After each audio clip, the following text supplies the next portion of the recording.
welcome back to the Socialist Shelf, the show that cares about two things. That is good fiction and changing the world. It's me, Jacob, and we are back with Joss. He has returned. Hello, it is good to be back. And Joss, for those who may have listened to the Jurassic Park episode and may have an idea about the sort of what can you tell us? What can you tell us about the sort of mammothefication procedure that was discussed a few weeks ago before you just mysteriously vanished? Well, there's a few steps to it, and first and chief among them is a libectomy, right? I had to go in and get the last of my liberalism removed. Okay, so, good. Yeah, in previous episodes, if you thought to yourself, this Joss fellow seems kind of like an unserious person, don't worry, that's not going to be a concern going forward. Okay, good. That's not a complaint we were getting. But to be fair, we do have new listeners after that last the jungle episode. So if any of these new listeners who jumped on our show because you're fans of Mason, Joss is back and you can look at him as critically as you want. It won't matter. All liberalism has been removed. So and once we do get further in that mammothefication process, once we do start up a Patreon or whatever, I tell you what, that top tier reward, a little bit of my mammoth meat. Yes, thank you. Perfect. Okay, well, let's get into it. The three-body problem is what we are discussing today. It is, we haven't really done anything quite like this. No hard sci-fi as of yet. Parable of the Sower, certainly closer to this than maybe anything else, but this is really sort of not the kind of thing that I think I speak for myself here that I typically get into. I like science fiction, but this is a very well developed, very hard line science fiction kind of novel here, from the author Liu Cixin, Chinese author, and I will say I really enjoyed it. But I think it's going to take a lot of discussing. It's a different sort of angle than I typically read. I think Joss said the same, and it's I believe a 2006 serialized novel, then releases a standalone in 2008. Very successful novel, and of course we are not fluent in at least I'm not fluent in any other languages. So I read the English translation. I don't know about you. What about you, Joss? Yeah, no, same thing. And of course, has to be stressed again, Chinese book, Chinese author. There's going to be a lot of Chinese names in this. We do not speak Chinese, so we're going to do our best, but no promises. Yes, absolutely. And also just going into it, it is distinctly possible if you so happen to be a reader or listener here who can read, in multiple languages, and you have read this in both versions. I would be super curious to hear what you have to say about, the original translation of the novel and how it stacks up. I know it's super slim chance that, anyone listening to this has actually done that, but if you would, I am actually dying to have a conversation with you. So let us know. But without further ado, let's get into the author. And I think Joss is ready to give us some info on that. Yeah, absolutely. So this is one of the few authors that we're doing an episode on who is still living. I mean, Jerry B. Jenkins is still alive, but the main driving force behind Left Behind, Tim LaHaye, is in the ground. Yep. Long may that remain the case. Jerry B. Jenkins will always be alive. He's just going to keep scrapping his way up. Yes, the grind set will never die, truly. Yeah. Liu Cixin was born 23rd June 1963 in Beijing. He was raised in Yangchuan in Shanxi, and from age 4, he actually lived in Luoshan County in Henan. And this was to escape the more chaotic period of the Cultural Revolution. Yeah. During which time his parents were working in mines as opposed to their more professional background. Do we want to get into the Cultural Revolution right away? Just not too far into it, but just drop a quick definition. Yeah, you can drop a quick definition. I feel like it'll be more constructive to speak about it through the context of this novel. But yeah, do a quick overview for those who may not know or may like to hear a different perspective on it than maybe what they heard just in school. Yeah, and I'm not going to get too far into the weeds about it. It's right. Essentially... That's a whole nother podcast topic. Oh, right there. Yeah. You could have a whole thing on that. Yeah, and indeed there are people who have, yeah, exactly. But yeah, so the Cultural Revolution, called in China the Great Proletarian Cultural Revolution. It's a period from 1966 to about 1976, Mhm. until Mao's death, of intense activism, of political activity, and it sought to answer essentially two questions. One, how to purge more kind of bourgeois elements from the Communist Party of China and Chinese society more broadly, and two, how to radicalize a generation of people born after the revolutionary struggle of the Chinese Civil War and the Japanese invasion. Right. And it's not a terribly well understood period in the West, I would say. If you bring up the Cultural Revolution to somebody, the first thing they'll probably say is, "Oh, there's the Red Guards, right?" Right. Which were student groups formed at Mao's encouragement to carry out these struggles of the Cultural Revolution, right? To travel and learn from the masses, because travel in China was free at the time, and it was deemed important to get people back into the countryside and refamiliarize themselves with the populace. And we'll get into a little bit of the excesses and mistakes of the period, because certainly there were some. That's kind of the context that the book takes place in, and indeed, it's what was going on in the background of Cixin Liu's childhood. And it's notable that the Cultural Revolution, like you were saying, is not very well understood in the West. I would, take a step further. I have, friends that I know that are from China. They've currently my main one that I knew, he has currently returned to China, but he even says he doesn't feel like it's very well understood in the East. It's a very contentious topic still, and there is still a lot of debate over exactly what happened, certain statistics, what was necessary, what wasn't necessary. The Chinese government's line on it has, even evolved and shifted over the years in its exact criticisms. And even defining the Cultural Revolution, of when it started and when it ended and what exactly comprises it, is a thing that is endlessly, been debated over there, and certainly over here gets flattened in a way that's also not constructive to such a complicated event. Mm. So yeah, it is a issue that is still, very touchy and very complicated over there. And it is all, and over here, of course, just gets simplified into sort of a China bad narrative, like everything does. Um, and so I think it is super important to get this kind of perspective in this book, for this, not to say it's not political, but to get this perspective from someone who is living through this politically tumultuous time, from this sort of science fiction angle that is not trying to make a statement or a value judgment. I think it is a really useful context for us to have, and that's part of the thing that really drew me to this book, honestly. Yes, and indeed, Liu himself is not a very political person. He kind of Mm, shies away from discussions of politics. There's an article in the New Yorker that I think is a little bit hard on him, yeah, for that specific reason. But yeah, his line on it basically is, look, there's cultural context to what I'm writing, as there is for any author, but his goal is to just tell stories based on that, right? sure. And he's got Um, some interesting stories, no doubt. yeah. And his story indeed is interesting. He taught himself to make gunpowder in grade school. As we all He did. yeah, no, he had a very deep and abiding sort of interest in the sciences from a young age. And it was a really good time to be interested in the sciences if you were a Chinese kid, because when he was 6 years old, China launched its first satellites, Mm, Dongfang Hong #1, or The East is Red #1. This is mm. April 1970, which just 21 years out from the end of the Civil War is just astonishing to me. Wow. So he sees that around when he was 6 years old, and around that time, his father, who had fought for the communists in the Civil War, gave him a copy of Jules Verne's Journey to the Center of the Earth. He Mm. actually found it in a box with the Tolstoy anthology, with a copy of Moby Dick, and a copy of Silent Spring, which indeed will come up in Oh this book. yeah. Very And interesting. yeah, and he starts writing stories in high school.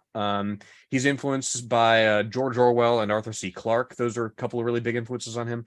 Hmm. And after he graduates, he goes into the engineering business. He graduates in 1988 from the this is a mouthful, North China University of Water Conservancy and Electric Power. There you go. Yeah, and Well, he you and know he what it's about. Exactly. And it's right what it says on the tin. And it goes on to he goes on to work as a computer engineer at a power plant in his home province. And he's back and forth, well, not back and forth, like at the time that he's working, he's also writing, and he releases his first novel the following year in 1989, called China 2185. I couldn't find a whole lot on it. It was released on a science fiction forum that he was active on, so very early adopter of the internet. Yeah. It What year wasn't would that have been, you said? 89. Okay, 89. Yeah, very early adopter. Yeah. Yeah, and it wasn't professionally published. He put it on a he did the Salvation War thing, right? And he put it on a science fiction forum that he was active on. Yeah. But it was a hit among that community, and he became known actually as China's first cyberpunk author. Okay, cool. Very Yeah. cool.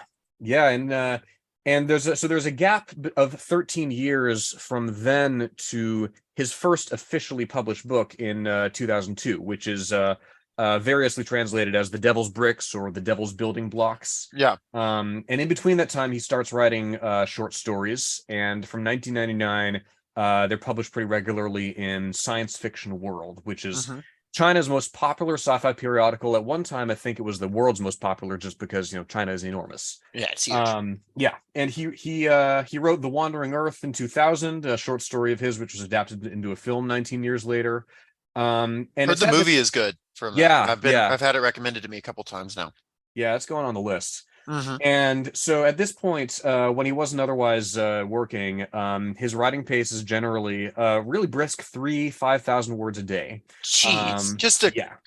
Yeah, The last few authors we've covered is just between him and Upton Sinclair and Michael Crichton, like, wow, just like all ranging from just all in the thousands of words a day. Crazy. Anyway, yeah. Not the most prolific, but certainly not the least. Yeah, but it's just the consistency when you're writing this kind of work too. It's so dense, Yeah, exactly. And at this point, at that rate, each of his books takes roughly a year to complete. And so he follows up with Supernova Era the following year in 2003, which he actually started writing in 1989, shortly after Tiananmen. Okay. Because he was inspired by the idea of society being forced to adapt to swift and unprecedented change. Sure. What it's about is a freak space event that kills everybody over the age of 13. Okay. Right? So it's your kids have to adapt to running the world, basically. Reverse Left Behind. Yeah, and figuring out war, diplomacy. Yeah, exactly. And then in 2004, he comes out with Ball Lightning, which is sort of a prequel to Three Body. It's set in the same reference continuity. in this book. Yeah. Yes, it is. And then in 2006 comes his the book that he really makes a name for himself with internationally, which is The Three Body Problem. Yep. And as you said, it's initially serialized in Science Fiction World. It wins a Galaxy Award, which is China's most prestigious science fiction award. It was his third Galaxy at the time. He currently holds 9. Wow. That's awesome.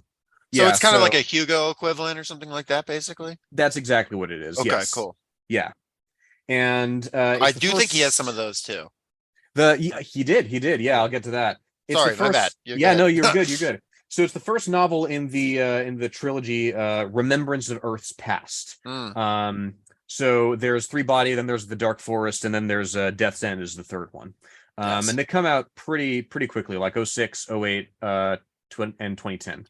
And so the China Educational Publications Import and Export Corporation commissions an English translation of the trilogy in 2012.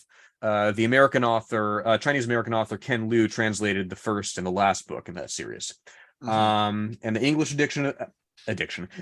edition of Three Body wins a Hugo in 2015, as you said. It's the first Asian novel to do so. It's also nominated for a Nebula Award that year. And it wins or is nominated for the Grand Science Fiction Prize in just about every country whose language it's translated into. Right. It wins a Kurd Laßwitz Prize for the German version. It wins a Premio Ignotus for the Spanish version. It's nominated for the Grand Prix de l'Imaginaire for the French version. The Italian version wins a Premio Italia. It wins a Seiun for the Japanese version. It's a worldwide smash. Barack Obama said that he loved it. Yeah, I saw that. Yeah. Yeah, and yeah, he's killing it. He is if you're discussing Chinese sci-fi, Cixin Liu is the guy. It's the guy, yeah. Mhm. It's interesting too. You have you have a lot of really like fascinating stuff that has come out of this too, out of the three body problem sequel. Like for example, the Dark Forest actually as a concept has been the Dark Forest concept as which is basically that that all alien worlds are being as silent as possible because we're all in a dark forest stalking one another. The concept the Dark Forest has actually been adopted now as one of the major theories of the universe. In fact, they had a name before it. I forget exactly what, but it usually gets referred to now in scientific basis as the Dark Forest concept. In fact, I had heard about that before I even heard about his book, because I was like an alien head Mhm. in high school. It's like so he's had like this real like massive impact, and you can honestly see why because like he's he's brilliant. I mean, for whatever whether the novel really like the novels really excite you or not, uh, whether you're like into hard sci-fi or how you feel about it, like it's undeniably just incredibly intelligent, very, very smart stuff. Just And an yeah. incredibly ambitious scale, because I mean Yes. You can see why. Yeah. yeah, I mean, because the central conceit of the book, like what it's setting up for is something that'll happen like 450 years in the future that humanity has to Yes. unite and prepare for across that time. The whole series itself spans like 18 million years because it goes way, way into the future of the human race and what it becomes. Not that I've read the second two books, but I'd certainly like to. Yeah. I will note that Greg Bear actually came up with the Dark Forest concept originally, him and David Brin, but Mhm. it got changed from just Brin's hypothesis against the Fermi paradox was changed to the Dark Forest hypothesis, and that does sound a lot better. Which is, do we want to just like dither into the Fermi paradox right quick? Oh, wow. Yeah, we can absolutely do that. So yeah, the Fermi paradox is basically one of the explanations, or not one of the explanations, it's the fundamental problem of why are we not seeing a lot of proof of extraterrestrial life, right? Because it's like there's a likely high people would say that the idea originally is, well, there's a high likelihood of its existence, right? So why aren't we seeing all these radio waves? Why aren't we seeing all this information? Why aren't we seeing alien spaceships? Why aren't we seeing all this kind of stuff? If there are species with faster than travel light, then why aren't they rolling up? The concept, where is everybody, which comes from Enrico Fermi, the Italian American physicist, which was, I think, 1950s. The sort of when he came up with that, the sort of uh the sort of idea of where it came from was apparently he just blurted out at lunch, "Where is everybody?" The exact quote is uncertain, but that is sort of the anecdote that gets passed around of how the Fermi paradox got made. And there's a lot of explanations of it, and this book dives into this, which is species around. There's plenty of species all around the galaxy, but because other species are such a threat to them, naturally, because they're so alien, literally, uh, everybody who is smart enough to keeps quiet, and every species that evolves to the capacity of to be able to send out radio waves is smart enough to also know why they shouldn't send out radio waves, except one particular species. Well, one two one species really. Yeah, two species. Well, one of them because they're so confident. One of them, the Trisolarians, because they're so confident that they can take anybody, and because of any and sort of because their own world is doomed.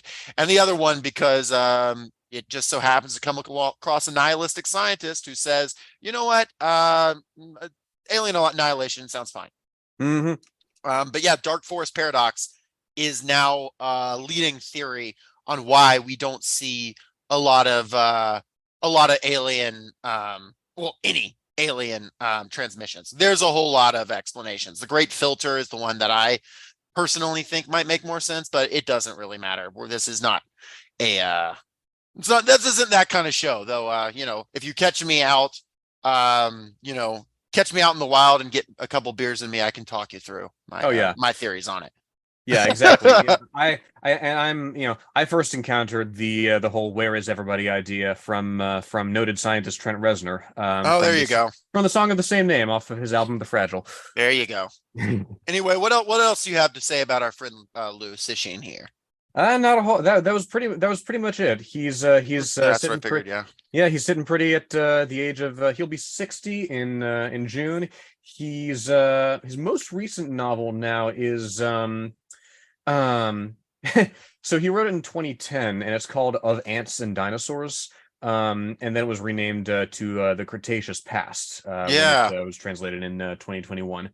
So but yeah, he's still working, he's still putting out short stories, most recently To Hold Up the Sky in 2020. A lot of his stuff I suspect hasn't been translated yet. Yeah, yeah. When I was looking into it, only so much of it you can actually get access to. Stuff like Ball Lightning, and of course the Remembrance of Earth's Past trilogy. But a lot of his short stories are just yeah. There's like fan translations, but a lot of them lack official translations. Which is a shame. I'm sure they're very interesting. Yeah, no, Um, I'd love to get my hands on some back issues of some translated back issues of Science Fiction World, certainly. Oh, Absolutely. and he's nicknamed Da Lu or Big Lou, which is relevant to my favorite character in this book. Dashi. Yes, sir. Yeah, yeah, yeah, yeah. It's hard for me to imagine that not being someone's favorite character. It's just he's so fun. Mm, Um, and we'll get to him. Not a great guy, but he's fun. Cool. Okay, so that's our background on this, and that's the background of the author, and we're now sort of the relationship of the novel. It was very successful, especially as this sort of breakout novel that it's not easy for foreign fiction to break out into foreign markets. Doubly so for, say, Chinese fiction to break into American markets. That is, I mean, you just don't see that happen very often. Mhm. So the fact that it happened is remarkable, and I think it speaks to just how novel and interesting it is. But yeah, we'll get into the Three Body Problem, the novel, which was I think Kin Lu was what, 2012, you said, was when it was released? 2012 was when it was commissioned, and it came out a couple of years later. Cool, cool. And Tor Publishers put it out in the United States. Good But old yeah, and Tor. also I will say, and I really appreciated this, the translation contains quite a few footnotes throughout it, explaining Yes. references that would be very obvious perhaps to a Chinese audience that would not be so obvious to your hosts of this show. Just random names that maybe that for someone in China might be like, oh, this makes perfect sense, but something that I would not know as well. So yeah, that's sort of dotted throughout this. So that's a useful context for the translation.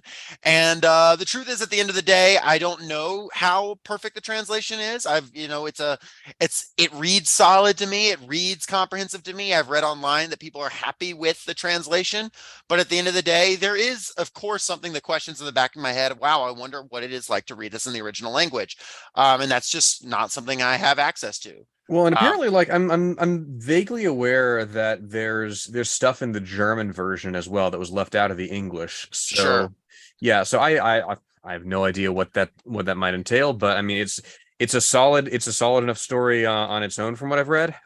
Yes. So I guess all I can say is anything that we say about this, we are limited by this translation that we have, which is supposed to be a solid translation, but just to do the author credit, um, there are moments in it that I feel like drag, and I do wonder, is the drag a product of translation, or is the drag a product of just this is how it is, or is the drag a product of like my short attention span? Who knows? Well, Um, Liu himself said he didn't begin writing for love of literature. He did so for love of science. Those are his words, So if if the characters aren't necessarily the most compelling at times, he admits that. Like it's not his first aim. Yeah.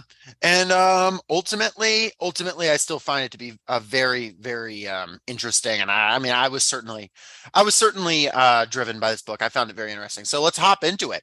Yeah. So Okay. yeah, Yeah, go ahead.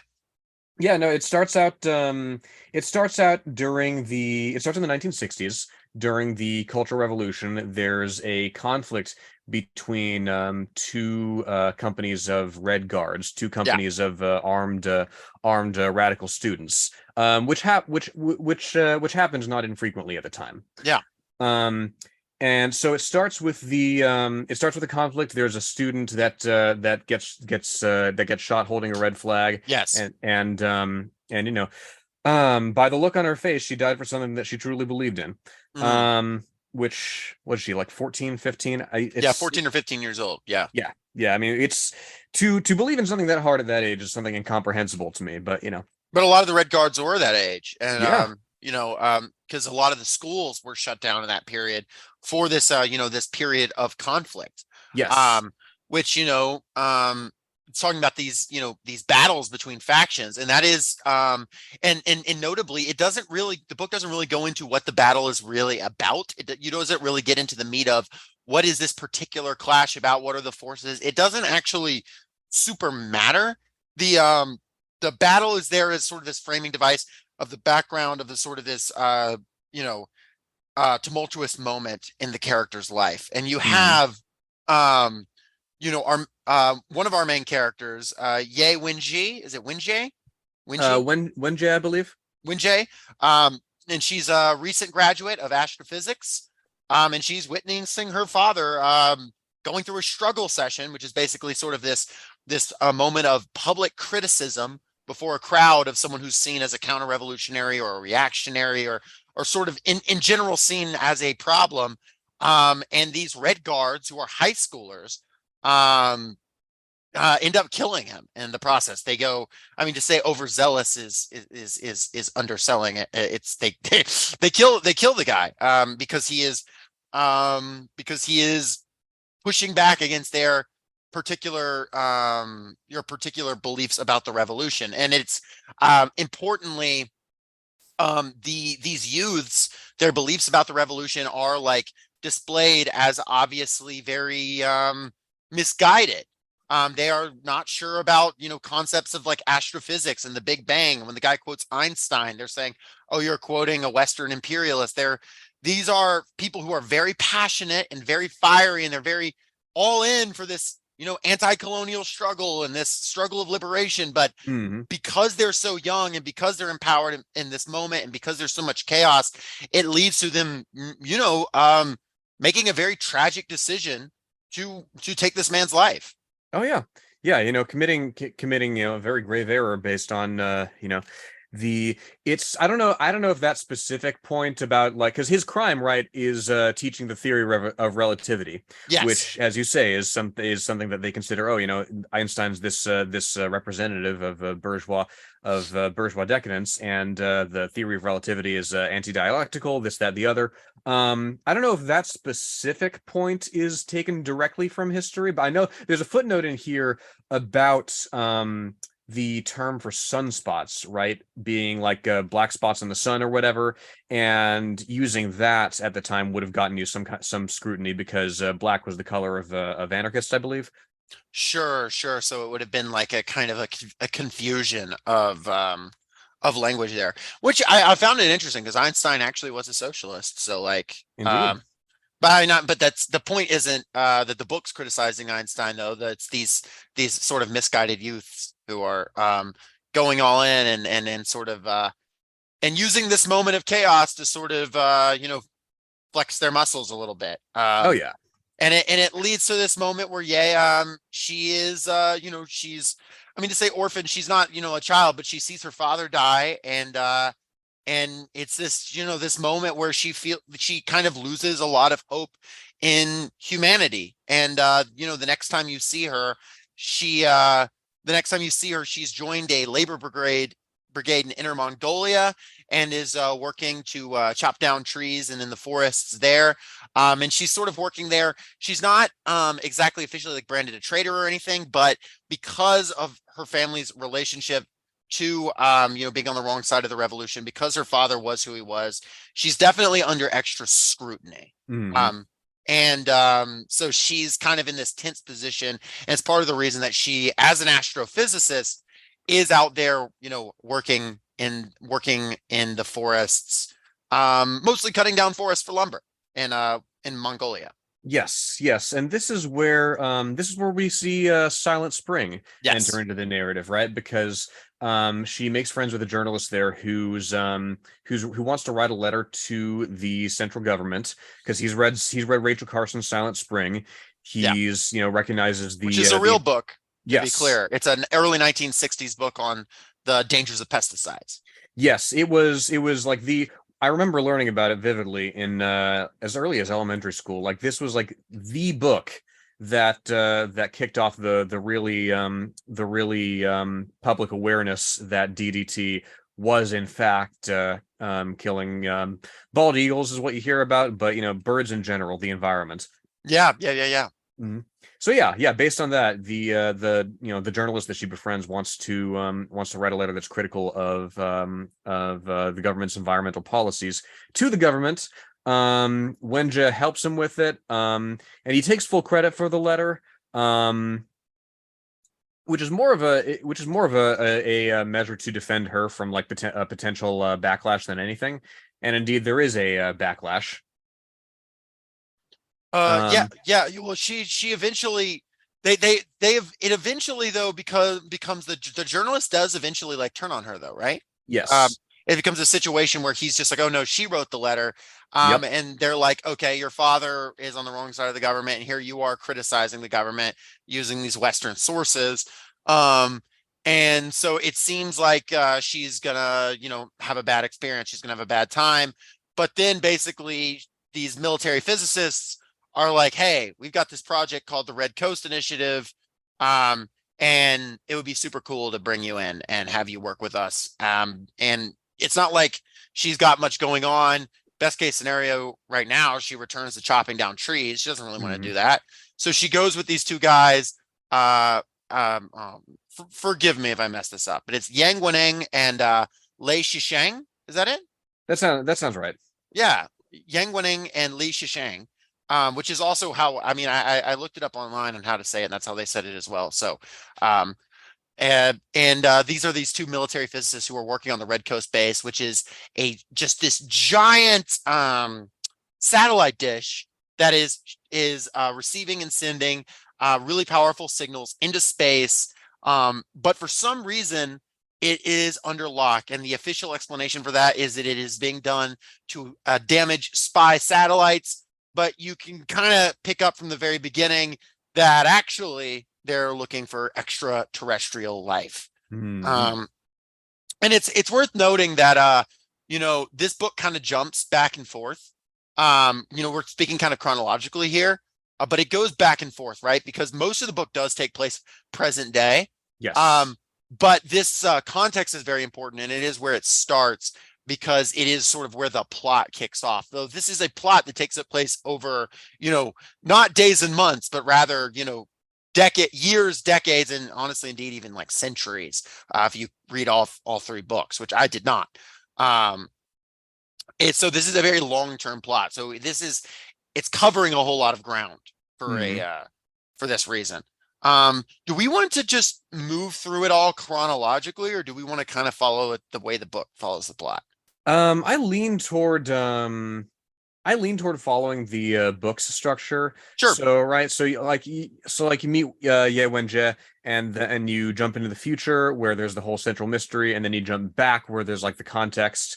Yeah. Yeah. So yeah. So in the future you have our protagonist Wang Miao, and Yeah. he's a professor of nanotechnology. He's received some acclaim for designing these super these super thin yet super Yeah. Super strong. strands. Yeah. Yes.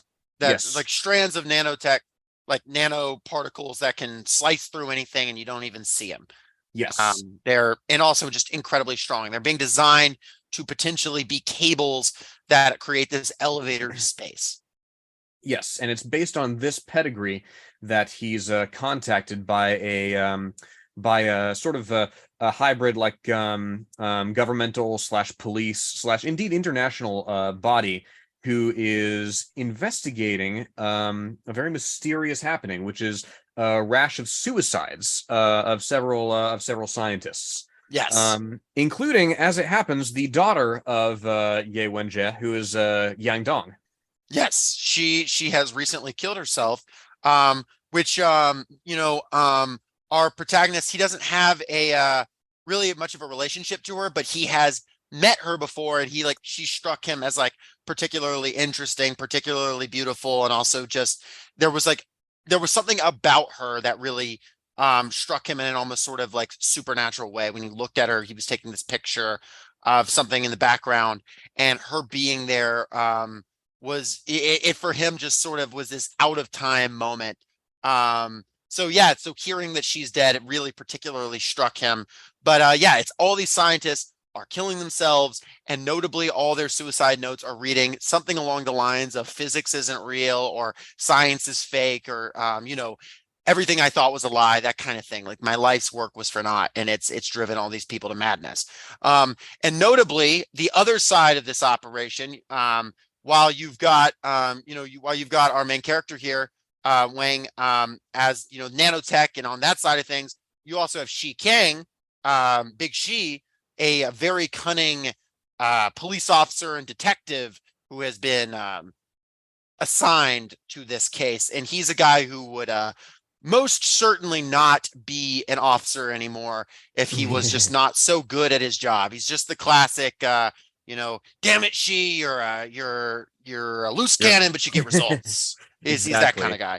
Yeah, hard drinking, chain smoking, foul mouthed. Insults people, not very nice, but he very pretty funny and very good. He incredibly perceptive. He immediately can tell what Wang is thinking. And basically, even when he's dealing with these huge extraterrestrial things, he's very good at just grounding things and being like, okay, well, what's the next thing we do? Yeah, he's got this really let me see. Where is he? Oh yeah. He's got this really interesting worldview, which kind of sums up his approach here. Is because he's kind of the polar opposite of Wang, right? Yeah. He doesn't experientially, like, he doesn't have the scientific background he does. He doesn't have the sort of educational background that he does, but he he sort of starts pulling on the thread here of what's going on.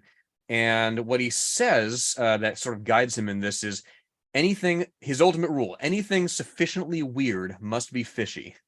Yeah. It's things are not just weird for no reason. Like there is a thing that is happening, Yeah, which yeah. is actually a very grounded way of looking at things. And in this world of these theoretical physicists and scientists who are thinking of such big concepts, it is very useful to have this guy who is just like, nah, don't buy it, BS, you know? Yeah. And that's sort of what he brings, even though he doesn't understand what they're talking about. If you threw this man into the three body problem game, he would quit immediately. Like he doesn't care about any of that. He doesn't care about the three body problem itself, but he does care when he sees something strange happening.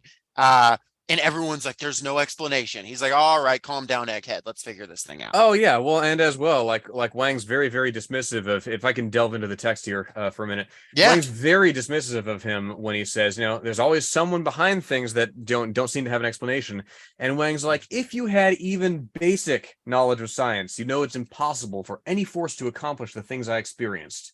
To manipulate things at a universal scale, you can't explain it with our current science. Like Wang's absolutely certain that his understanding of science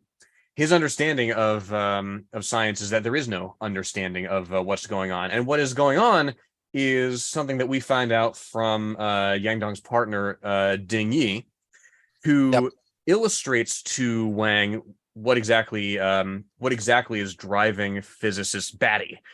And he does so through this is something that you mentioned made it into the opening sequence of Yes, the of the TV TV show. show, which I'll talk about in a minute. But yeah, go ahead and describe it. Yeah. Yes. He sets up a pool table at his home, and he's like, okay, imagine if I hit the ball this way, you'd expect it to go that way, right? But he's saying, okay, we run this experiment with these same initial conditions, and we get a different result every time. Like the laws of physics say that these particle accelerators should be doing this when we do this, but there's some factor that's skewing everything, and it's calling into question everything that we know about our profession. and about the Right. laws of the Basically, universe. when they're doing these particle accelerator experiments, it's as if every time you hit a pool ball, it did something completely different. One time you hit the pool ball and it goes in the net, but the next time it goes to the sun. The next time it shrinks. The next time it turns into a bird.